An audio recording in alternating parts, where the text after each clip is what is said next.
All right. What is up, people? What's up? What's up? I honestly don't know if Danny's going to join this or not. He mentioned something to me yesterday about going solo on the live stream on Monday. So we'll see how it goes. But he might hop in here. He usually does about 10 minutes late as usual. But Javon, first one in here.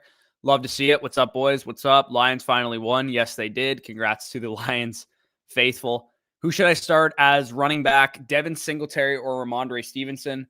I actually would probably go Ramondre, but when you look at the usage for the Bills running backs, it does favor Singletary, and the matchup is easier for him. I just think with all three of the Bills running backs active tonight, it looks like Moss is going to play.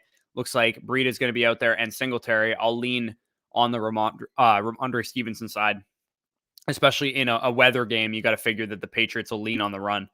And Ramondre is the type of running back that they use in that type of weather. Gordo says, damn, I need the Bills defense to score 6 or more to win, but impossible. Patriots are playing like a beast. I don't know, man. This one's going to be low scoring. A lot of people taking the under. We got weather situations going on. Could be some, slipped, throws and stuff. Could lead to interceptions and things like that. So I'm okay projecting 6 points for the Bills defense. And in my showdown DFS lineup, I played both defenses because I just don't think this is going to be a very high scoring game. Mono says start Tyler Bass tonight. I guess you got no other option. There's no other games left this week, but yeah, I think Bass is good to go. Down less than 1 point with Diggs and Folk left to play. Do I sit Folk because of this weather? Also trying to get as many points as I can to help with potential tiebreaker for playoff seeding. No, I probably wouldn't sit Folk. I understand why you would think that, because if he misses, 2 or 3 kicks or something like that, it could screw you over. But he's been kicking pretty well. I think, he gives you a better chance to win, him being in there than as opposed to being out. The Patriots are going to know not to go for certain field goals based on if they think they're going to miss or not. So I'd imagine they're just not going to be like, oh, let's roll out there for a bunch of 50-yarders. Like, doesn't seem likely to happen. So Diggs and Folk, I'd just roll them out. Start Cole Beasley. Yep. And also start Jacoby Myers. If that's a decision you have to make, I would rather start Cole Beasley than Jacoby Myers. But it is, they're both guys that I'm okay throwing into my lineup. Which team do you think is the best 2-quarterback full PPR? Team 1, Allen Hurts, Saquon, Kupp, Debo, Gesicki, CeeDee, Terry. Team 2, Mahomes, Herbert. Okay, so Mahomes and Herbert in that one. You got Allen and Hurts in the other. JT, Kamara as your running back core in that one. Eckler and Saquon. Wide receivers are Diggs, Deontay, Kupp, and Debo. And you got Kittle at tight end in this one. Nuke and Mitchell. I think the second team is probably better. I think you got better quarterbacks on that team. Plus, you have a difference-making running back like Jonathan Taylor.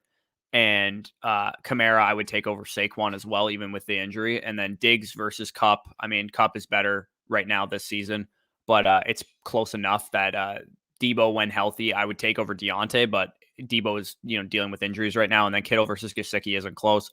Nuke versus CD, I'd probably prefer CD. Mitchell versus Terry, I'd take Mitchell. So overall, pretty close, but I would take team 2 there, Brock. Trying to determine if I need to make any last-second trades. I am team 2. Okay, yeah, you are team 2. I think you're fine. I'd just roll with what you got. What to do with Chase Claypool, half PPR? Play MVS or Dontrell Hilliard over him? No, I'd still play Chase Claypool over those guys. The targets and the usage is still there. He's just, again, like the Pittsburgh Steelers offense is just kind of annoying because it's like what could have been for Chase Claypool. With Ben kind of holding him back in the downfield passing department, but I would still play him over those options. I'm up 31 points and my opponent has Diggs and Folk. What are my chances of winning? I think you're probably good, to be honest. Diggs and Folk having 31 points in a bad weather game like this would be surprising. I would say you got like an 85% chance of winning or 90% chance if I had to put a percentage on it. So I'm going to be dropping a video tomorrow going over the running back and wide receiver strength of schedule into the playoffs. Let me know what you guys want to see with that, because what I was thinking was that I would go over the strength of schedule based on the entire season and then also based on how teams are playing recently and kind of come up with my top 5 running back strength of schedules, top 5 worst and best for each of those positions, and then same for wide receiver. So just let me know if you guys want to see me do anything specific. Just let me know in the comments right now, and I'll see if I can incorporate it into what I'm planning on doing. Usually in the morning, I come up with like my ideas because I'm most like sharp mentally in the morning. So tomorrow morning, I'm sure I'll figure out a better way to organize it and stuff. But that's usually what I end up doing. Javonte Williams played like a beast, better than Travis and Hill yesterday. Yeah, man, he was very, very good. I'm praying for Pat's defense under 13 points. Oof. That's a lot of points for a defense to get, but this game is definitely in favor of the defenses, fantasy defenses getting points. Will the weather help Josh Allen and Tyler Bass stay under 36 so I could win? 36 points is a lot in this kind of game. I would say you're probably like a 90% chance of winning. I'd imagine Josh Allen, I'm hard-pressed to think he gets over 25 in this game just because the weather is just so bad. The only way he does is if he's running the ball like crazy. If you see him running like crazy, that's when I'd get worried. But from a passing perspective, if the weather's bad, I'm not expecting a huge game out of Josh Allen. Need 8 points from Tyler Bass. That's gonna be tough, man. In a game like this. What's up, guys? What's up? What are your thoughts on Bateman's dynasty value at the moment? Don't understand Duvernay out snapping him. I don't understand it either. If Bateman to me still has the same dynasty value he's always had. He's still inside the top 24 wide receivers for me.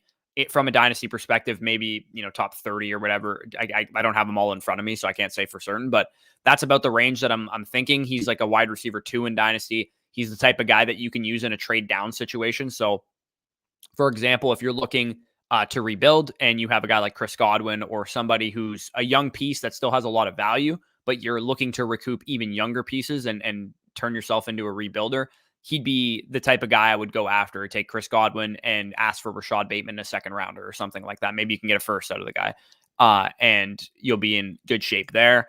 I think I'm starting Gallup and Higgins over Amari and Chase the rest of season. Is that bad? I would say that's kind of recency bias. If I had to choose a Dallas Cowboys wide receivers, I would still roll with Amari Cooper over Michael Gallup rest of season. And Higgins versus Chase, again, that's just such a hard decision to make because they're both kind of different players. T. Higgins is more of the target hog guy.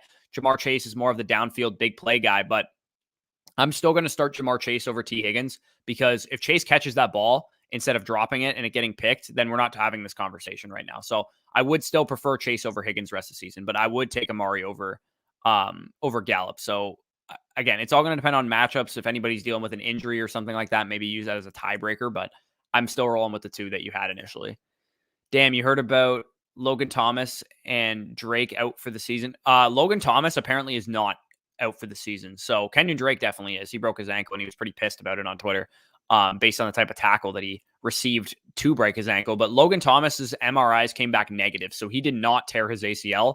I don't know how long he's going to be out for. I'm sure there's some kind of structural damage to his knee. They probably don't want to risk it too much, but he could be back in a couple weeks or for the playoffs if the Washington football team makes the playoffs. So I'd imagine he's going to be back at some point because he didn't tear his ACL. Oh, Danny's in here. My bad, brother. I got my exam tomorrow, so I doubt I'm gonna make it today. Texted you. Had my noties off. Oh yeah, no worries. I'll hold down the fort for the next little bit. Is Deontay top 5 rest of season in full PPR? No, I don't say top 5, but he's definitely a guy that you could put in the top 12 for sure. He's kind of always been a very, very high target guy. Like, I don't know how many games in a row this dude has 10 plus targets right now, but I'm guessing he got 10 plus targets this past week, which would make it 5 if I'm not mistaken. So he had 11 targets this past week, which is 4 games out of the last 4 that he's had double-digit targets. He has 2 games this season where he has less than 10 targets. 2. He had 1 game with 2 targets against Denver where he caught a long touchdown, so he was fine for your fantasy lineup.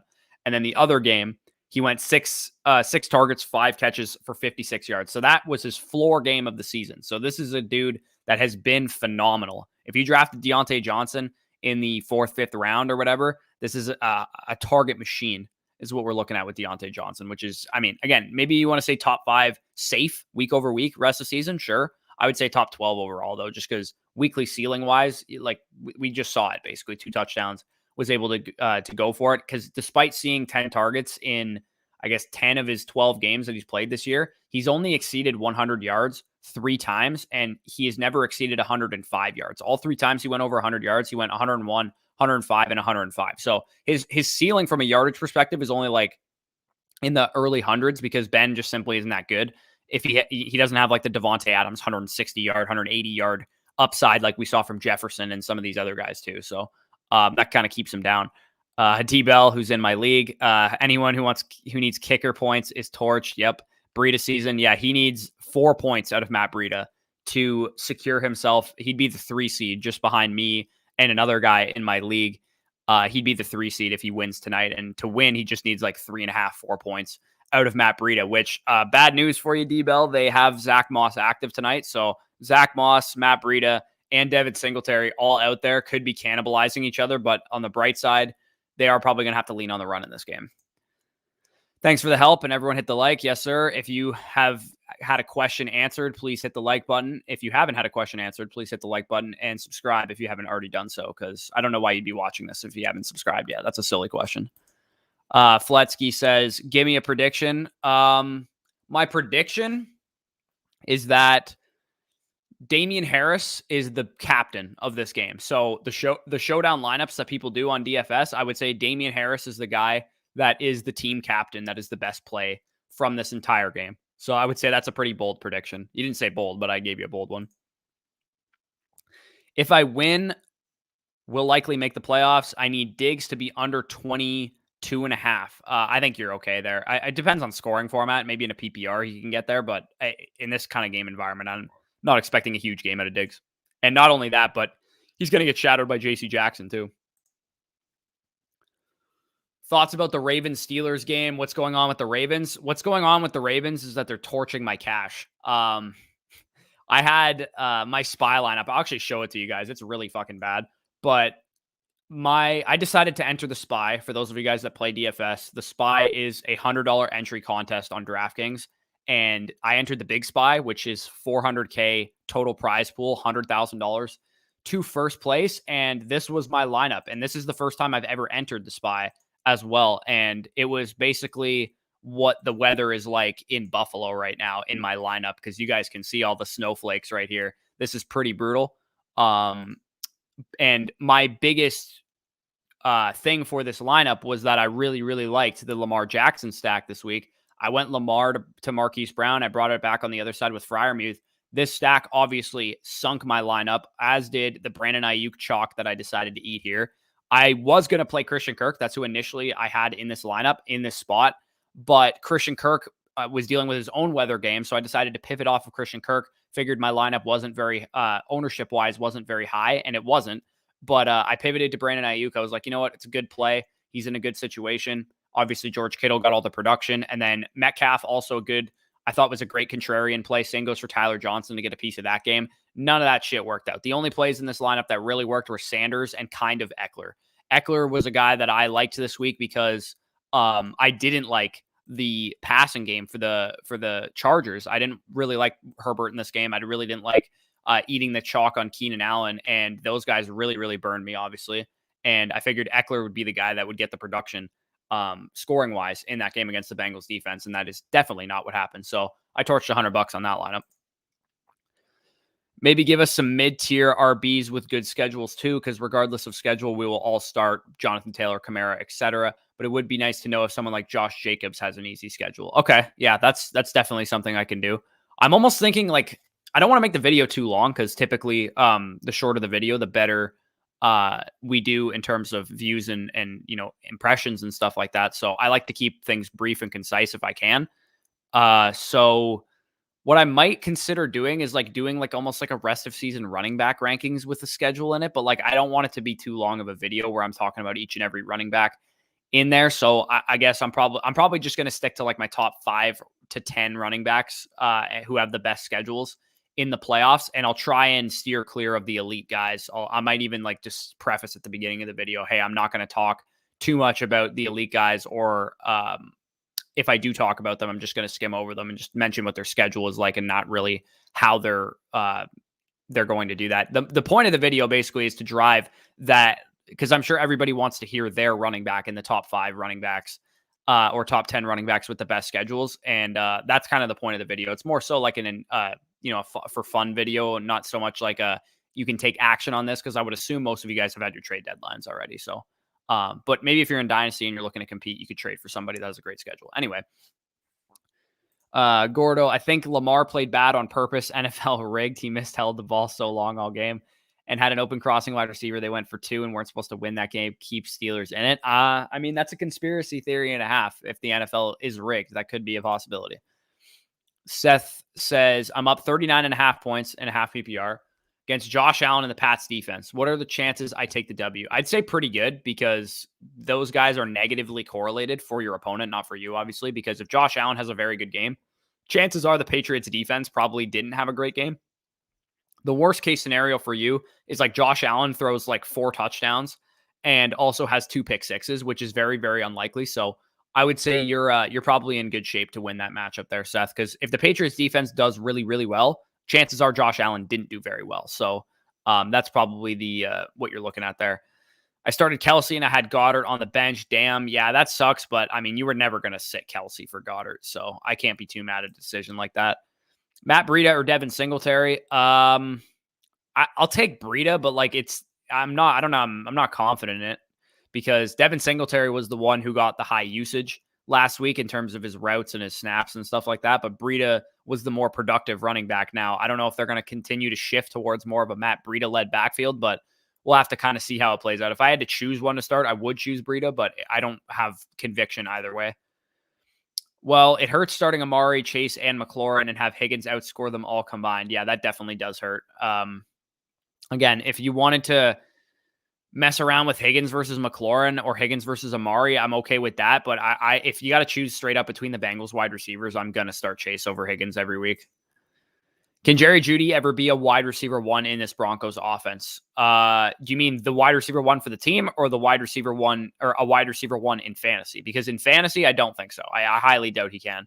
This offense, as I've talked about before, we use the too many mouths to feed argument all the time in the offseason when we're talking about teams with great weapons. We used it for the Bucs, we used it for the Cowboys, et cetera, et cetera. But this is when it actually applies. When you have an offense like the Broncos with a middling quarterback like Teddy Bridgewater, you have a slow-paced offense that runs, 35 seconds before they call a play, and they don't pass the ball very much because they're a very run-heavy team. When you combine all those factors, you get Jerry Jeudy, Courtland Sutton, and Noah Fant being disappointments this year, because they're cannibalizing each other, and it's too hard for all of them to produce. If Jerry Jeudy was the only one healthy in this offense and Fant and Sutton were down right now, maybe you're looking at a different situation. Maybe he could be a wide receiver 1, but with everybody healthy, it's really, really hard to do that in an offense that doesn't pass the ball a whole lot and stuff. So hopefully the Broncos, maybe they fire, Pat Shurmur and Vic Fangio, whatever, and they bring in Brian Daboll or somebody like that to come head coach their team, and they go out and sign an Aaron Rodgers, or they go out and trade for Russell Wilson or Deshaun Watson or something like that. So Jerry Jeudy can get himself a real quarterback, because Teddy Bridgewater, in my opinion, is not going to get the job done for this team, nor probably is any quarterback that they're going to find in the draft this year, because this quarterback class just isn't very good. Your best options in this class are what Kenny Pickett and Matt Corral. Like those guys aren't moving the needle a whole lot. And again, I haven't watched them close up, so maybe I'll change my tune on that come draft season. But I'm not overly excited about this QB class, and I think there's a lot more teams out there that need quarterbacks right now than there is quarterbacks to actually go around, because everybody's going to be bidding for either Russ, for Deshaun Watson, or for Aaron Rodgers. And the 5 or 6 teams that don't get those guys are going to have to settle for Teddy Bridgewater types, for Ryan Fitzpatrick types, Jameis Winston types, whatever. And those guys aren't going to be huge difference makers for their offenses either. But if we can get a budget Jameis Winston at quarterback or something for Jerry Jeudy, wouldn't be the worst thing in the world. Harry, when Broncos get an actual QB someday. Yeah, I agree. My friend has scored 67 points. He needs Bills kicker, and his opponent has 36, and he needs Damian Harris, Stevenson, and Knox. Okay, so he's up 67 to 36. Wow, really low scoring affair for those 2 guys. He needs Bills kicker, and his opponent has 36. He needs Damon Harris. I can't even speak right now. Damian Harris, Stevenson, and Knox. Think he could still win? I don't think so. This game probably won't be very high scoring, so I'm going to lean on the side that most fantasy producers aren't going to be overly productive in this game. Vikings let the Lions score. Also, they had 2 DBs on that side and both played so far off. Let them run wide open on purpose. Yeah, definitely a theory for sure. But Book is just developing a gambling addiction. Nah, I have to play DFS for Draft Sharks, so I had a big win. I banked a $300 tournament the other day, so I decided to throw one lineup, which was a third of my winnings, into the SPY because I wanted to see if I could turn it into more. Obviously, I'm not going to be doing that again. Need Diggs to score less than 8 points to make the playoffs. Chances?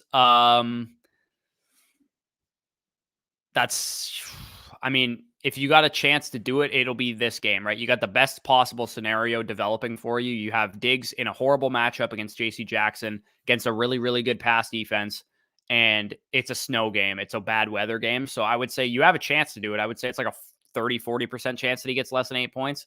But if that's a full PPR league or whatever, then that's a tough ask for a guy as good as Diggs. That was the only game Henderson was going to be out, right? I don't know for sure if Henderson is expected to come back this week. But as far as I'm concerned, like Sony Michel has definitely been the better running back from like on a per touch basis. I don't really know how they're going to handle that situation.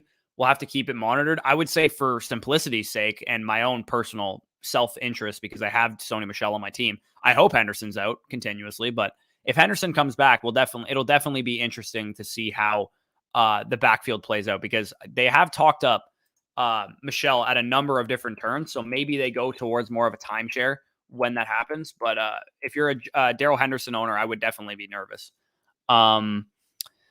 Michael says player props. Okay, so I'm going to pull up Underdog right now and see what some of the pick'ems that they got going.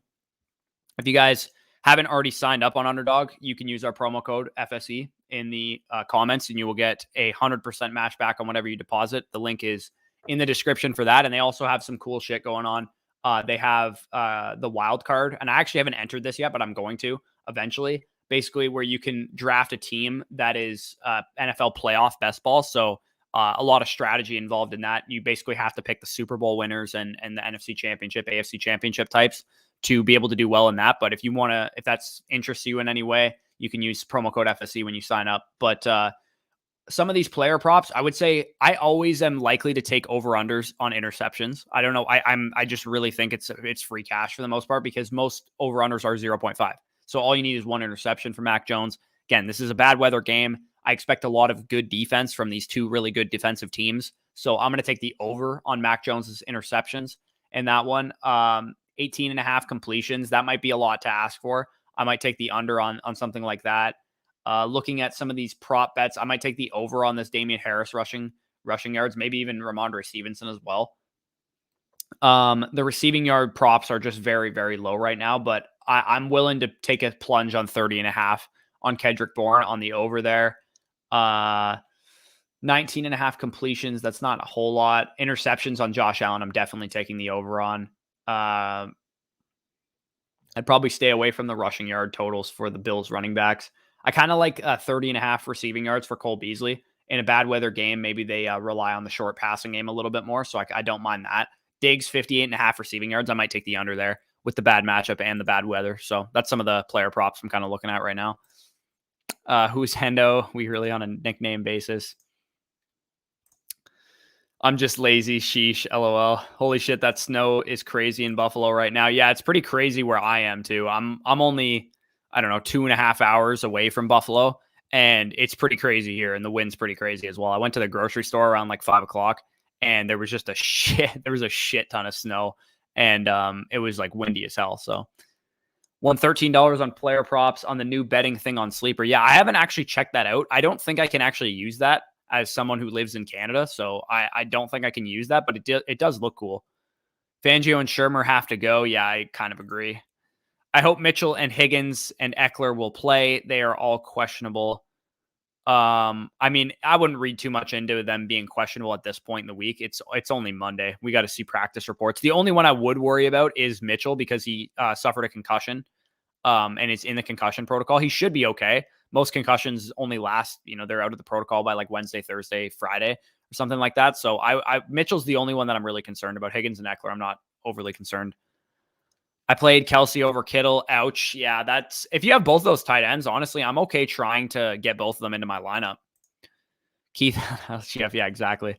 Should I be worrying about James Robinson? Yeah, a little bit. I probably would be. I'm a James Robinson owner in our listener league. I'm not going to make the playoffs. I'm 5-8 now because I lost this week. So I'm not concerned about James Robinson from that perspective. But if I'm making a playoff run and I have James Robinson, I absolutely would be concerned because this Jags offense is just completely anemic.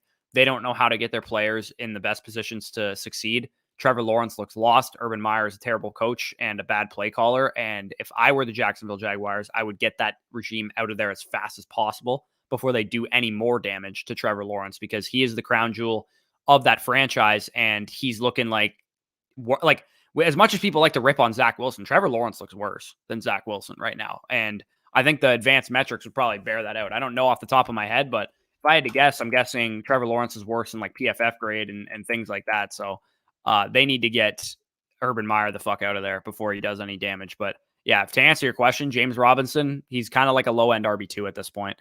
The usage has taken a little bit of a downtick. Obviously, he fumbled and was kind of like benched for a bit. And then when he came back, he still wasn't overly involved. But again, it was kind of like a blowout. So I understand why he didn't have the greatest game. They should have some easier matchups coming up, especially from a win and loss perspective, just how good the other NFL teams that they're playing are. They're not all going to be as good as the Rams. And even though the Rams were playing bad, they're still a really good team. So yeah, I'd be a little worried about Robinson. Yeah, I agree with Mac. Someone dropped Kittle when he was injured instead of putting him on IR. Yeah, that guy is actually trolling. How do you check your best ball teams from preseason? Oh, I can actually show you right now.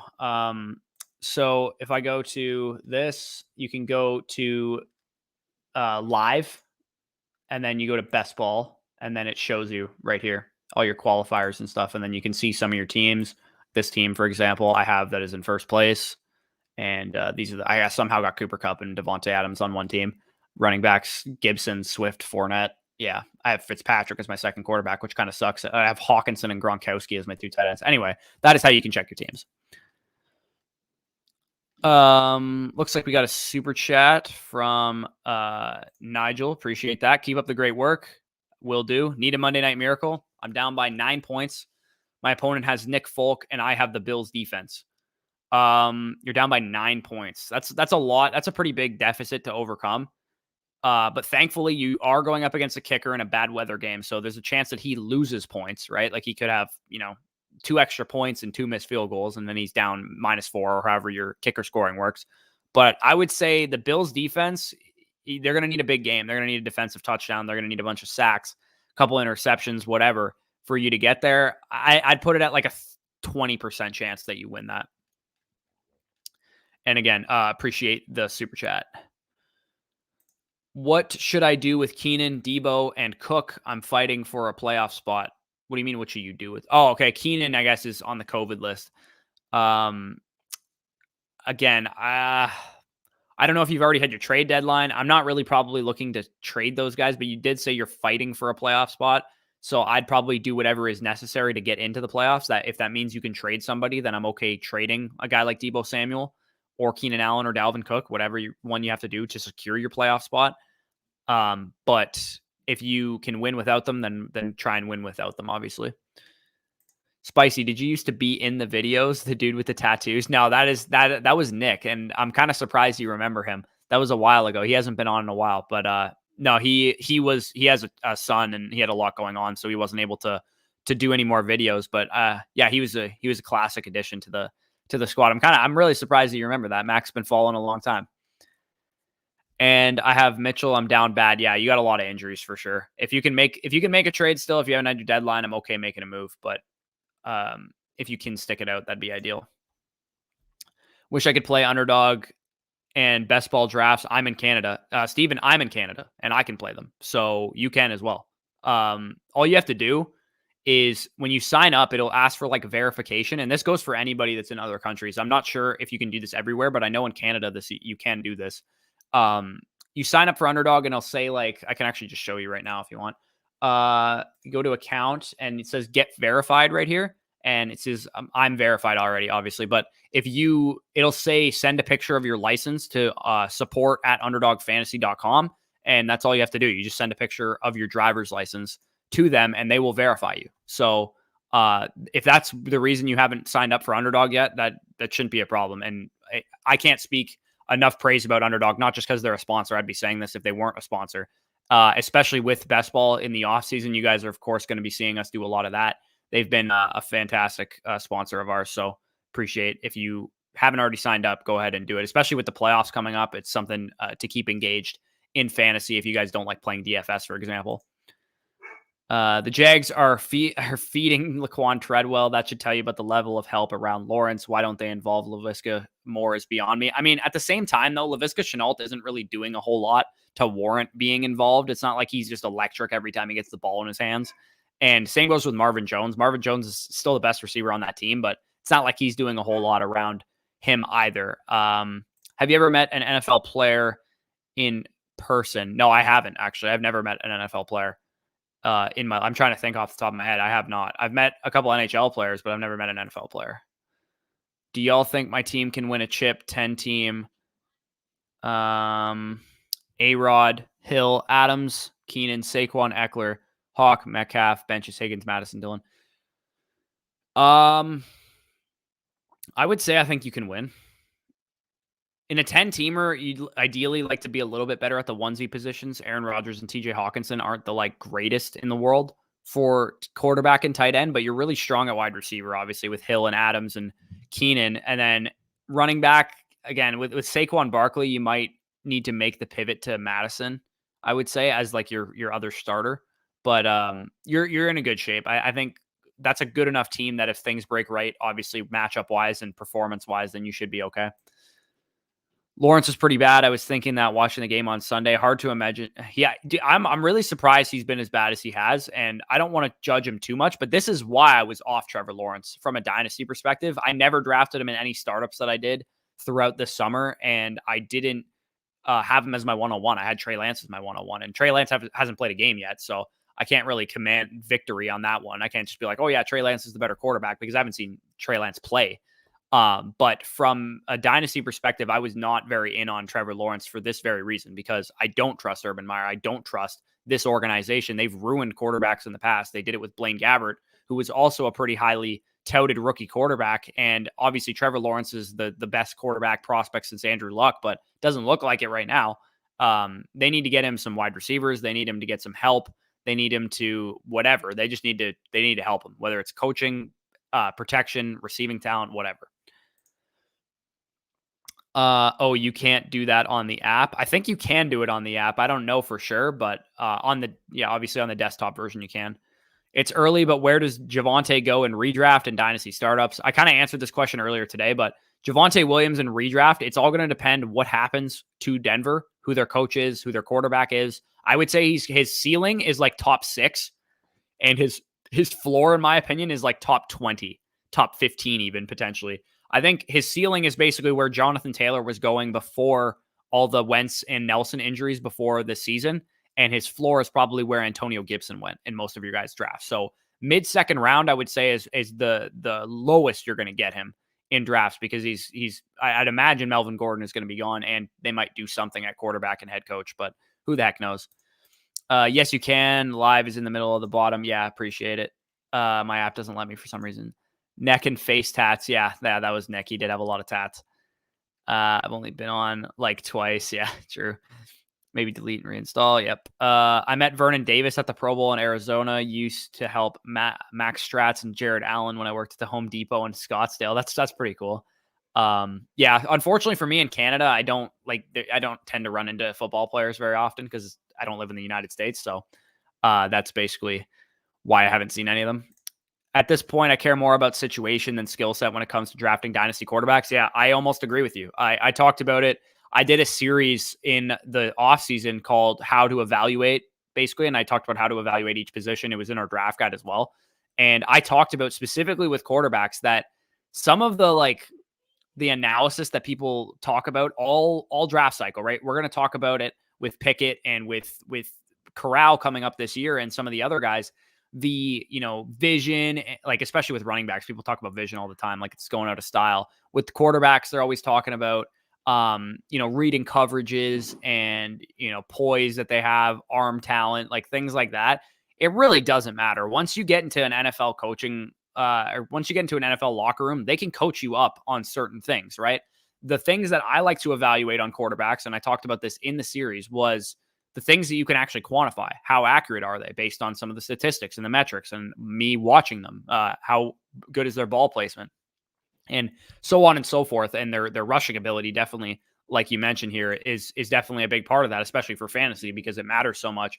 But I do agree. I tend to agree that dynasty quarterbacks, the analysis pre-draft is almost obsolete. There's almost no reason to even do it, because as soon as they get drafted to a team and a system, that's when you can realistically say they're going to be good or bad, or we're worried or we're not worried. And that's why I said in that video, whoever goes to Carolina or to San Francisco or to New England is going to get a huge bump for me in my rankings, because I trust those organizations, what they were building. Obviously, in recent weeks, we've seen, or recent days, we've seen Joe Brady get fired, but Joe Brady's system in Carolina was, set to elevate a quarterback if they had drafted a Justin Fields or a Mac Jones or someone like that. And then the Patriots, obviously, just a historically winning franchise. Same goes for San Francisco and their coaching staff there. So which is exactly why Trey Lance was my QB1, because he wasn't my QB1 heading into the draft cycle. He was my QB3.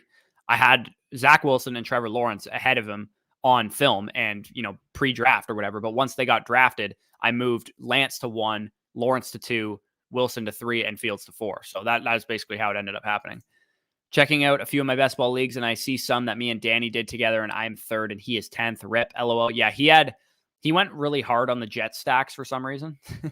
Tyler Huntley was super accurate in college. His rating and percentage were both second to Burrow in 2019. Yeah, I mean, anytime you could pick out some traits about certain players, it's definitely encouraging, but everything matters, right? Especially with QBs, you need draft capital, you need, rushing ability in most cases, which is why, we're still going to continue to say sell Mac Jones. I made a trade in a dynasty league a couple weeks ago where I sold Mac Jones and Jerry Jeudy for Justin Fields and a draft pick, I think a 3rd rounder or something like that. And a lot of people on Twitter thought I got fleeced, but the way I look at it is the ceiling on Justin Fields, if he can get to his level as a player, is the Cam Newton-like quarterback advantage of having a Russian quarterback like that. So I'm okay buying into that, even though Mac Jones might end up having the better career. I don't think the fantasy production will be comparable. Even if Justin Fields is a 5-year starting quarterback and then loses his job, I still think he's going to be a better fantasy quarterback than Mac Jones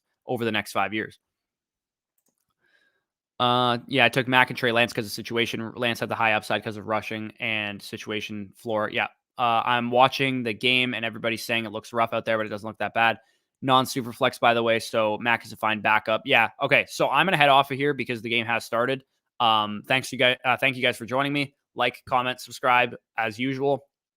Like I said, stay tuned for tomorrow's video. I'm going to cover all the strength of schedule stuff that you need to know for your fantasy football playoffs. Peace out, guys. I'll talk to you soon.